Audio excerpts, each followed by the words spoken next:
Hello friends, welcome two days study academy. आज के class में हम क्लास 10th के एपी चैप्टर के कुछ और इम्पोर्टेंट क्वेश्चंस को सॉल्व करेंगे, क्योंकि हमने पहले वीडियो में कुछ क्वेश्चंस को सॉल्व किया था। अब हम इसमें कुछ और इम्पोर्टेंट क्वेश्चंस को सॉल्व करेंगे, तो चलिए शुरू करते हैं। किसी एपी के प्रथम n पदों का योग, n पदों का योग दिया है 4n माइनस n स्क्वायर है, तो इसका प्रथम पद ज्ञात कीजिए और इसका 10वां पद ज्ञात कीजिए और 15वें पद का योग ज्ञात कीजिए।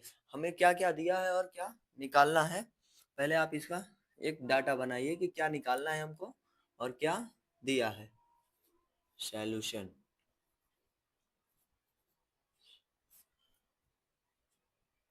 पहले दिया क्या है, दिया है दिया है हमें दिया है Sn बराबर 4n minus n square. Sn दिया है 4n माइनस n स्क्वायर और हमें ज्ञात क्या करना है, प्रथम पद ज्ञात करना है a1 और ज्ञात करना है 10वां पद तो a10 और ज्ञात करना है 15वें पद का योग। हमें इसमें पद नहीं ज्ञात करना है, इसको योग ज्ञात करना है 15वें पद का योग, तो S15 का योग ज्ञात करना है। तो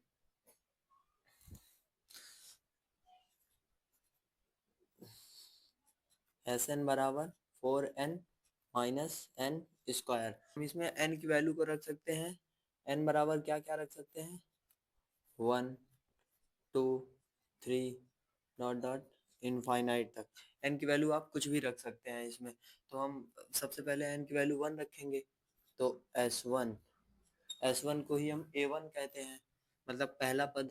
तो 4 इंटू एन की जगह पे 1 माइनस एन की जगह पे 1 का स्क्वायर, 4 इंटू 1 4 माइनस 1 का स्क्वायर 1, 4 में से 1 गया 3, मतलब इसका पहला पद जो आएगा, पहला पद, प्रथम पद आया, पहला पद आएगा 3।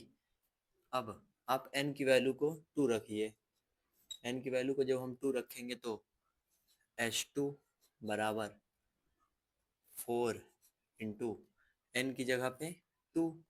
अब हम एन की वैल्यू 2 रखेंगे, माइनस एन स्क्वायर है तो 2 का स्क्वायर हो जाएगा। यहाँ पे H2 बराबर 8 माइनस 4।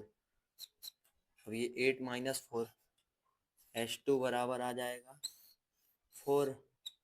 H2 बराबर 4 आया है, ना कि ये दूसरा पद है।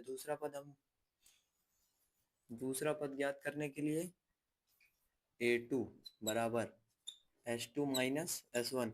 हमें दूसरे में से पहले को माइनस करना होगा अगर हमें दूसरा पद निकालना है, तो A2 निकालेंगे।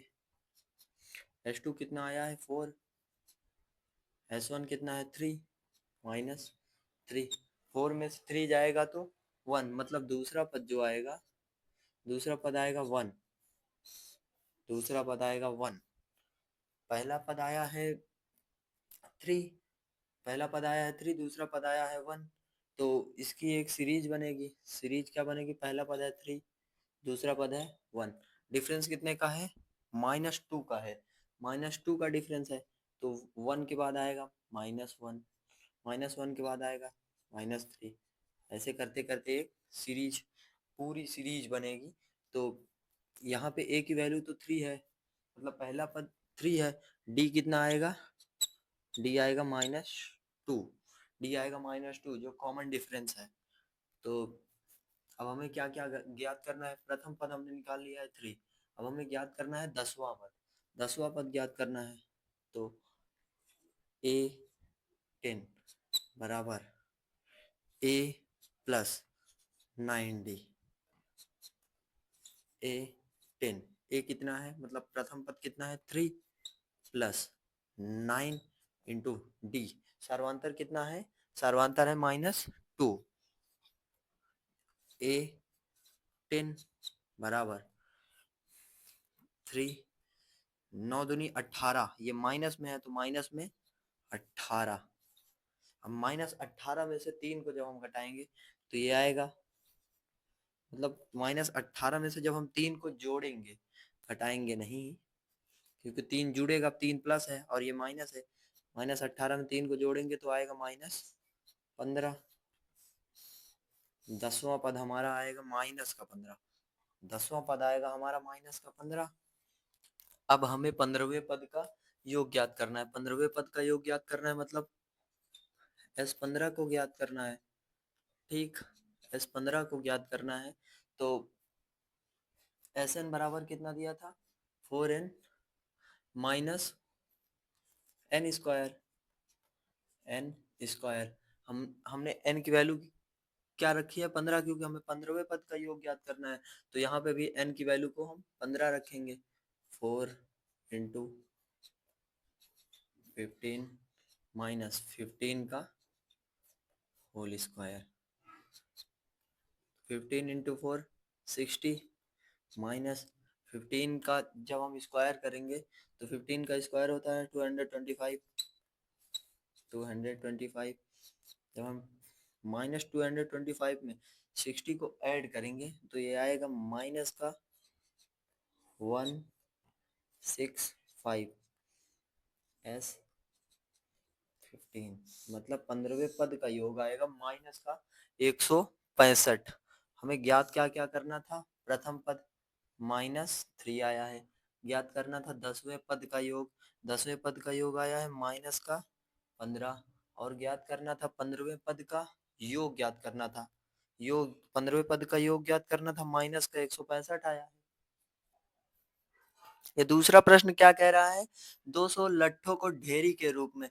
ये एनसीईआरटी का मोस्ट इंपॉर्टेंट प्रश्न है।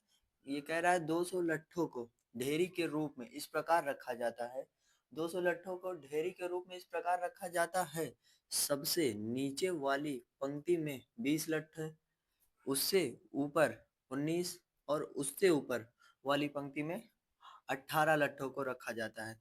तब ज्ञात कीजिए कि 200 लट्ठों को कितने प्रकार, मतलब कितनी पंक्तियों में रखा जा सकता है और सबसे ऊपरी पंक्ति में कितने लट्ठे होंगे। हमें क्या क्या ज्ञात करना है और क्या क्या दिया है, पहले आप एक डाटा बना लीजिए। क्या दिया है हमको, दिया है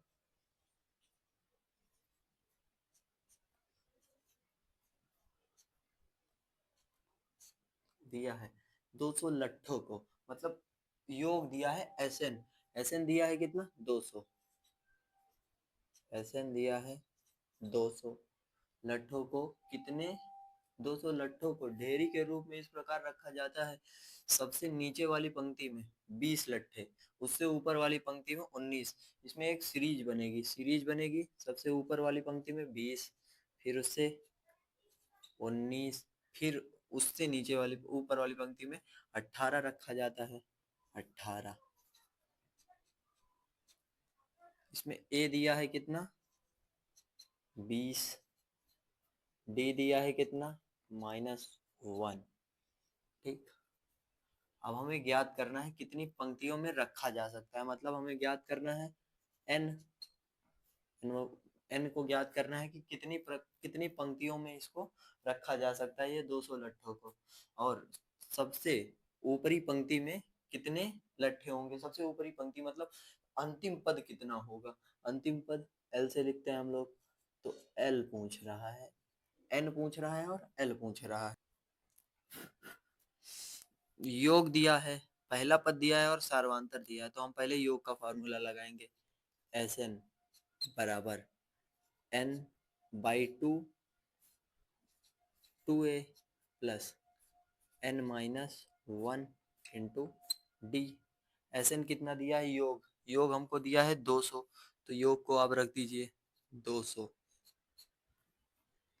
एन को हमें निकालना है, एन बाई 2, ये 2, ए कितना दिया है 20 प्लस एन निकालना है n-1, डी कितना दिया है -1।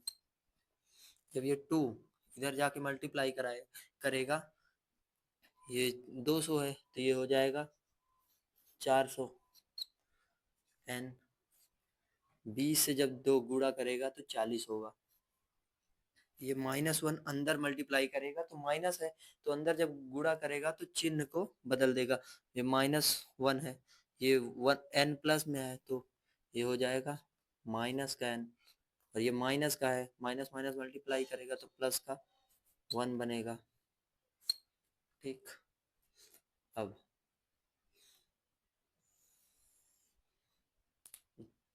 400 को उसी तरह लिखा रहने दीजिए, n को भी लिखा रहने दीजिए। ये 40 एक 41 माइनस n, ये 400, ये n अंदर गुणा करेगा तो 41 n माइनस n स्क्वायर। अब ये एक द्विघात समीकरण बन गया। अब हमें इसे सॉल्व करना है द्विघात समीकरण को, तो ये हो जाएगा n square minus 41n plus 400 बराबर 0। अब ये एक द्विघात समीकरण बन गया है, हमें इसे सॉल्व करना है। तो n स्क्वायर माइनस, इसको आप ऐसे करिए कि ये जोड़ने पे 41 आए और गुणा करने पे 400 आए। तो जोड़ने पे 41 आए और गुणा करने पे 400 आए, तो 25 और 16, 25 और 16 को ऐड करेंगे तो वो होगा 41, और जब उसका गुणा करेंगे तो आएगा 400। तो 25 प्लस 16 n, ये प्लस 400 बराबर 0। n स्क्वायर माइनस, ये हो जाएगा 25n, ये अंदर गुणा करेगा, ये माइनस इधर से भी गुणा करेगा तो ये हो जाएगा -16n प्लस 400 बराबर 0। यहाँ से कॉमन है n, बचेगा n माइनस 25, यहाँ से कॉमन है 16, माइनस का 16 कॉमन लेंगे, माइनस का 16, तो ये बचेगा n, ये प्लस में है, माइनस का 16 कॉमन ले लिए तो ये बचेगा माइनस का 25 बराबर 0। अब यहाँ से n की वैल्यू आएगी -16 और एक n माइनस 25। अब यहाँ से n की वैल्यू आएगी 16 और 25, n की वैल्यू आएगी 16 और 25, n की वैल्यू होगी 16, क्योंकि 25 ज़्यादा हो जा रहा है तो n की वैल्यू होगी 16। अब हमें ज्ञात क्या करना है, अब हमें ज्ञात करना है सबसे ऊपरी पंक्ति में कितने लट्ठे होंगे। सबसे ऊपरी पंक्ति मतलब L को ज्ञात करना है। L बराबर होता है A plus n minus 1 into D. L निकालना है हमें। A कितना है, A दिया है 20 प्लस n, n कितना है 16, और ये -1, D कितना है -1, L 20 प्लस 15 इंटू -1, L बराबर 20 माइनस 15, तो L की वैल्यू आ गई 5। हमें ज्ञात करना था कि 200 लट्ठों को कितने पंक्तियों में रखा जा सकता है। 200 लट्ठों को हम 16 पंक्ति में रख सकते हैं, 200 लट्ठों को हम 16 पंक्ति में रख सकते हैं, और हमें ज्ञात करना था और सबसे ऊपरी पंक्ति में कितने लट्ठे होंगे। सबसे ऊपरी पंक्ति में होंगे 5 लट्ठे।